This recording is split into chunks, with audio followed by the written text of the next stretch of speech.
வணக்கம்.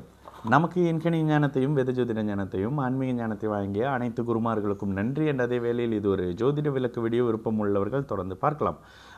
நமது 18VU YouTube சேனலை சப்ஸ்கிரைப் பண்ணியிருக்கின்ற அனைத்து தோழர் தோழிகளுக்கும் நமது நன்றிகள். நேற்று ஜாதகம் பார்த்த ஒருத்தர், ஐயா எனக்கு இந்த தசையில் இந்த 3 புத்திகள் வேலை செய்யலை அப்படின்னு சொல்லி சில விஷயத்த சொன்னார். இதனோட அமைப்புகளில் நான் கொஞ்சம் கிளியராக சில விஷயம் சொல்கிறேன். ஏன்னா சில தசைகளில் உங்களுடைய 6-8 அமைப்புகளில் வரக்கூடிய தசாநாதர்களும் சரி, சஷ்டாஷ்டக அமைப்புகளில் வரக்கூடிய தசாபுத்திகளும் சரி, லக்னத்துக்கு ஆகாத 6-8ஆம் அதிபதி அந்த தசாநாதனுக்கு ஆகாத எதிரிகள் அப்படின்னு வரும்பொழுது பிரச்சனைகளை அந்த ஜாதகர் வந்து சந்திப்பார், லக்னத்தின் வலிமைக்கேற்ப. ஓகேங்களா? லக்னம் கடுமையாக கெட்டு போயிருக்குனாக்கா அந்த இடத்துல கடுமையான கஷ்டத்தை அவர் அனுபவிக்க போகிறார். லக்னம் ஓரளவுக்கு சுபத்தன்மையாகவும் லக்னாதிபதி பலமாகவும் இருக்கிற பட்சத்தில் அந்த ஜாதகர் தாங்கக்கூடிய அமைப்புகளில் பிரச்சனைகளை சமாளிச்சுக்கிட்டு இருக்கிறாருன்னு வரும். சூரிய சந்திர தசைகளில் எப்பொழுதுமே சனி, ராகு, கேது, சுக்கிரன் மாதிரியான கிரகங்கள் பெரிய நல்ல பலனை செய்ய மாட்டாங்க. ஓகேங்களா? சூரிய தசைக்கும் சரி சந்திர தசைக்கும் சனி, ராகு, கேதுக்கள் அமாவாசை அமைப்புகள் இருந்தாக்கா சூரிய சந்திரரே நல்லது பண்ண மாட்டாங்க. கூடவே வந்து இவர் சுக்கிரனும் வந்து ஒரு மாதிரியான சாதகமற்ற பலனை நிச்சயமாக கொடுப்பார். அடுத்ததாக செவ்வாயோட தசைக்கு அப்படின்னு எடுத்திங்கனாக்கா முதலாவது நிலையாக கெடுபலனை செய்கிறவர் இவர் யார்? புதன். இரண்டாவது நிலையாக கெடுபலனை செய்கிறவர் சனி. மூன்றாவது நிலையாக ஒரு மாதிரியான சாதகமற்ற நிலையை செய்கிறவர் சுக்கிரன் அப்படின்னு வரும். ஆனால் சுக்கிரன் 7ஆம் அதிபதி அப்படின்னு வருவார் உங்களுக்கு. ஓகேங்களா? 2 லக்னமாக இருந்தாலும் பார்த்தீங்கன்னா மேஷமாக இருந்தாலும் துலாம்னு வருவார், விருச்சகமாக இருந்தாலும் ரிஷபம்னு உங்களுடைய எதிர் அமைப்புகளை குறிக்கக்கூடிய அமைப்புகளில் சுக்கிரன் வருவார். ஓரளவுக்கு சமமான ஒரு அமைப்புகளை கொடுத்துருவார். அதுக்கடுத்து வரக்கூடிய ராகுக்கு ராகுக்கு மட்டும் எந்த வீட்டில் ராகு இருந்து 8 கிரகத்தை இப்போ சமீபம் இந்த மாதத்தில் பாருங்கள், இந்த 26ஆம் தேதி போல் எல்லா கிரகங்களின் தொடர்புகளும் கிட்டத்தட்ட 8 கிரகங்களின் தொடர்பு பெறக்கூடிய இந்த ராகு தசைக்கு ஒரு குழந்தைக்கு பிறந்து வருமே ஆனால் 8 கிரகங்களையும் பிரதிபலிப்பார். ஓகேங்களா? குரு மட்டும் தனிச்சு அப்படி தள்ளி இருப்பார். அது குருவும் செவ்வாய் மட்டும் தள்ளி இருப்பாங்க 7 கிரகங்கள். அங்கே கூட பார்த்தீங்கன்னா ஒரு மாதிரியான இடத்துல அந்த மீன லக்னம் மீன ராசியாக இருக்கிற பட்சத்தில் 7ஆம் பாகம் லக்னமும் கடுமையான பாதிப்பு அமைப்புக்குள்ளே வரும்.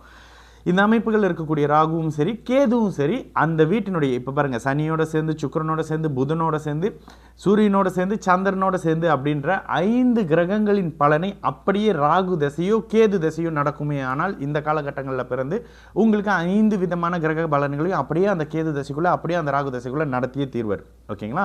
அதுக்கடுத்து குரு தசை அப்படின்னு எடுத்திங்கன்னா குரு தசைக்கு சுக்கிரன் முதலாவது நிலையாகவும் சுக்கிரன் முதலாவது நிலையாகவும் புதன் 2வது நிலையாகவும் சனி 3வது நிலையாகவும் ஒரு மாதிரியான அமைப்புகளை செய்வாங்க.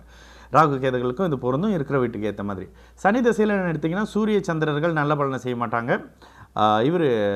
சூரிய சந்திரர்கள் நல்ல பலன் செய்ய மாட்டாங்க. ராகு கேதுகள் இருக்கிற இடத்துக்கு மாதிரி செய்வாங்க. செவ்வாய் 3ஆம் நிலையாக நல்ல பலனை செய்ய மாட்டார் சனிக்கு. ஓகேங்களா?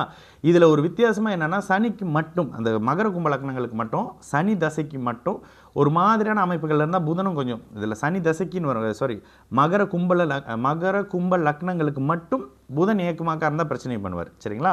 நேற்று ஒருத்தர் பார்த்தேன், கும்ப லக்னம் எடுத்தோன்னே ஏதோ இன்வெஸ்ட் பண்ணி போனீங்களா அப்படின்னு. அப்படியே 8ஆம் அதிபதி 6ஆம் வீட்டிலேருந்து ஃபுல்லாக வரைய பண்ணிக்கிட்டு இருக்காருன்னு அதை தான் பேசினார். ஸோ இந்த மாதிரியான விஷயங்கள்லாம் புதன் பண்ணுவார்.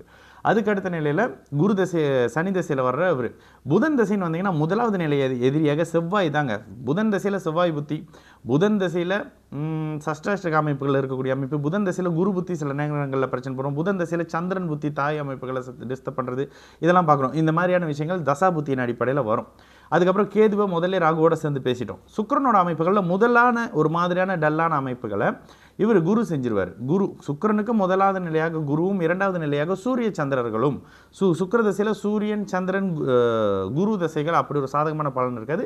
செவ்வாய் ஓரளவுக்கு பரவாயில்லன்ற மாதிரி பலன் செய்வார். இந்த அமைப்புகளில் தான் இந்த தசாபுத்தி அமைப்புகள் இருக்கும். உங்களுக்கு இதுக்கு விதிவிலக்கு இருக்கா? இது வந்து ஒரு முதல் விதிங்க.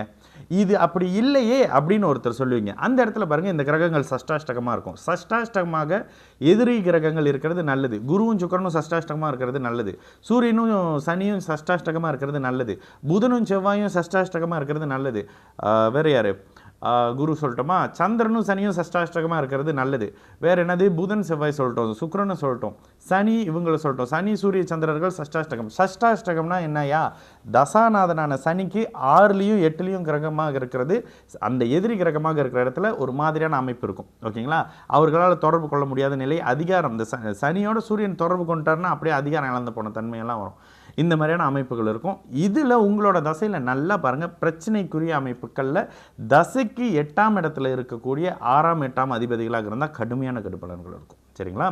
இதுவும் லக்னாதிபதியின் அமைப்புக்கு ஏற்ப தான். ஆனால் பார்த்தீங்கன்னா மரணங்கள்லாம் அந்த இடத்துல தான் நிகழும். நேற்று கூட ஒரு கேள்வி கேட்டிருந்தீங்களா, மரணம் பார்க்க முடியுமான்னு. மரணங்கள், உயிரிழப்புகள், உயிர் விரயங்கள், லக்னத்தின் உயிர் 12ஆம் பாவகத்தில் விரயமாகும். இதை அப்படியே பிரித்து கேட்டிங்கன்னா உங்களுக்கு புரியும் நான் என்ன சொல்ல வரேன்னு. இந்த மாதிரியான அமைப்புகளில் தசாபுத்திகளே பிரதானமான பலன்களை செய்யும் சுபத்துவ பாபத்துவ வழிகளில். இந்த இடத்துல நட்சத்திரச்சாரம்லாம் வேலை செய்ய மாட்டேதுங்க, சொன்னால் கேட்கவும் மாட்டேங்கிறாங்க. சரிங்களா? நல்லது நடக்கும், நல்லா இருப்போம். வணக்கம்.